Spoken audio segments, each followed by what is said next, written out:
একজন দরিদ্র ও ধনীর মধ্যে তফাৎটা এটাই যে দরিদ্র ব্যক্তিটি বড় কোনো লক্ষ্য নিয়ে এগোনোর কোনো পথই খোঁজেনি, আর তার বড় হওয়ার ইচ্ছাটাই কখনোই ছিল না। এটা হলো একেবারে সাধারণ একটি ঘটনা যা আমরা প্রায়শই দেখে থাকি। তবে একটা ধনী মানুষের জীবনের স্ট্রাগল আমরা কখনোই দেখতে পাই না। একটি ধনী মানুষ মূলত তার সময়কে কাজে লাগায়, কারণ সময়টাই হলো জীবন, এটাই হলো আয়ু, এটাই আপনার সবকিছু।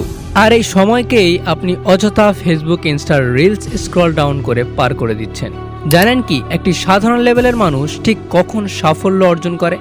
হ্যাঁ, ঠিকই বলেছেন, যখন সে তার সময়কে সফলতার জন্য কাজে লাগায়। সফলতা পাওয়ার জন্য ঠিক কি কি করবেন এই 3 মাসের মধ্যে চলুন ঝটপট জেনে নিই।